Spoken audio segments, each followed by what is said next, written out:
Hello guys, welcome back. पिछली video में हमने बात की थी टाइप्स ऑफ लेंसेज कि लेंसेज कितने टाइप्स के होते हैं। कनकेव लेंस और कन्वेक्स लेंस के बारे में हमने देखा था।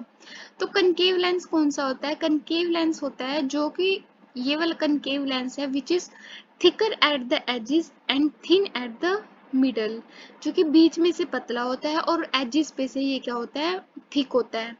एंड कन्वेक्स लेंस कौन सा होता है? जो कि एजेस पे से पतला और बीच में से मिडल में से मोटा होता है।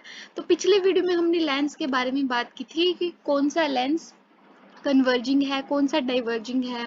अगर आपने पिछली वीडियो नहीं देखी है तो सबसे पहले आप पिछली वीडियोस देखिए, लिंक डिस्क्रिप्शन में है। And today we will talk about the image formation by these lenses कि ये जो ये लेंसेज हैं किस तरह से इमेज फॉर्मेशन करते हैं, इनकी इमेज कहाँ बनती है अगर कोई भी पर्टिकुलर ऑब्जेक्ट किसी प्लेस पे रखा हुआ है। इमेज फॉर्मेशन से पहले सबसे पहले हम जानते हैं कि इनके रूल्स क्या है रे डायग्राम्स के, लेंसेज के। हमने जैसे मिरर्स के केस में देखा था कि हम क्या करते हैं, रे डायग्राम की हेल्प से हम किसी भी इमेज की फॉर्मेशन करते हैं। मतलब हम रे डायग्राम की हेल्प से, कि हमने देखा था मिरर्स कैसे कैसे इमेज बनाते हैं, रे डायग्राम्स के हेल्प से हमने इमेज की पोजीशन को देखा था कि इमेज कहाँ पर बन रही है और उसका नेचर कैसा है वो हमने देखा था। तो सेम लेंस के केसेस में हम देखेंगे कि कैसी इमेज कोई भी लेंस बना रहा है। कनकेव लेंस की कैसी इमेज है, कन्वेक्स लेंस की कैसी नेचर की इमेज है, बड़ी है या छोटी है, जो भी है। तो उसके लिए क्या हमें पता होना चाहिए सबसे पहले कि रूल्स क्या क्या है इनके रे डायग्राम बनाने के। तो सबसे पहला रूल क्या है कि ये वाला लेंस कौन सा है, कन्वेक्स लेंस ए, बी कनकेव लेंस, ये आपको याद रखना है। सबसे पहला रूल है a ray of light from the object parallel to the principal axis after refraction from a convex lens। सबसे पहले convex lens की बात करेंगे कि कोई भी रे, ये क्या है, प्रिंसिपल एक्सिस है हमारी, कोई भी रे इसके पैरेलल आती है तो that passes through the principal focus on the other side of the lens। तो अगर कोई भी रे कन्वेक्स लेंस में प्रिंसिपल एक्सिस के पैरेलल आती है तो वो रिफ्रैक्शन के बाद दूसरी साइड, अदर साइड, लेंस की दूसरी साइड वाले फोकस में से पास होगी। जैसे कि हमें पता है कि लेंस के क्या होते हैं, दो फोकस होते हैं, F1 और ये F2। तो जिस भी साइड से अगर प्रिंसिपल एक्सिस के पैरेलल जिस भी साइड से कोई भी रे आएगी तो वो दूसरी साइड वाले फोकस में से पास हो जाएगी। सपोज अगर राइट साइड से आ रही होती तो ये लेफ्ट वाले फोकस में से पास होती, ठीक है। और कनकेव लेंस के केस में क्या होता है, and in case of concave lens the ray appears to diverge from the principal focus located on the same side of the lens। तो कनकेव लेंस के केस में क्या होता है कि अगर कोई भी रे प्रिंसिपल एक्सिस के पैरेलल है तो वो हमें क्या होगी, अपीयर होगी कि वो डाइवर्ज हो रही है सेम साइड के फोकस से।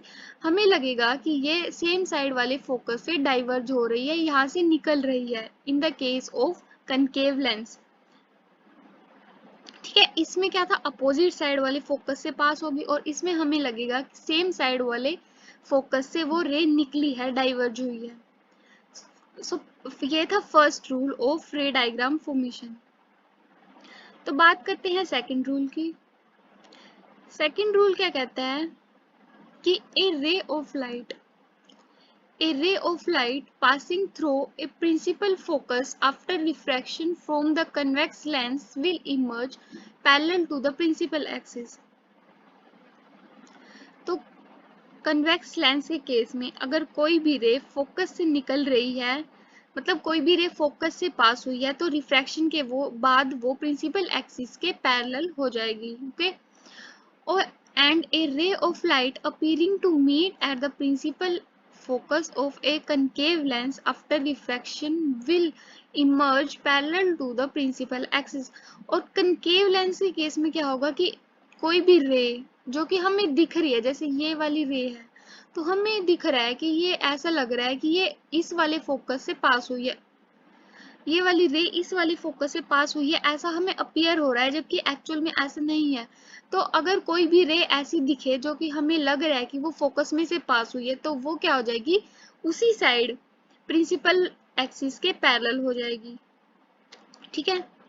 ये था सेकंड रूल ऑफ रे डायग्राम फॉर्मेशन, ये रूल हमें क्या करने हैं, अब हम जैसे हम अगली वीडियो में इमेज फॉर्मेशन करेंगे तो ये रूल हमें रिमेम्बर करने हैं कि कोई भी रे कहाँ से जा रही है तो वो आगे उसका पाथवे कौन सा होगा, वो पैरेलल जाएगी या फोकस से पास होएगी। ठीक है। थर्ड और लास्ट रूल क्या है कि a ray of light passing through the optical centre of the lens will emerge without any deviation, कि कोई भी रे अगर लेंस के ऑप्टिकल सेंटर से पास हो रही है, लेंस का ऑप्टिकल सेंटर कौन सा है, ये वाला बीच में जो ओ से डिनोट किया हुआ है, ये वाला ऑप्टिकल सेंटर है। तो अगर कोई भी रे ऑप्टिकल सेंटर से पास हो रही है तो वो बिल्कुल सीधी चली जाएगी, विदाउट एनी डेविएशन, बिल्कुल सीधी चली जाएगी। ओके। जैसे कि मिरर्स के केस में भी था कि कोई भी रे अगर सेंटर ऑफ कर्वेचर से पास होती थी तो उसमें तो क्या था, रिफ्लेक्शन के बाद वो उसी पाथ से वापस चली जाती थी, बट इसमें वापस नहीं जाएगी, ये सीधी चली जाएगी। ठीक है। तो ये थे रे डायग्राम फॉर्मेशन के रूल्स लेंसेज के केस में। सो इन द नेक्स्ट वीडियो हम क्या करेंगे, इमेज फॉर्मेशन करेंगे लेंसेज के। सो तब तक के लिए thank you so much. Video को लाइक कीजिए, शेयर कीजिए and subscribe to the channel. Thank you.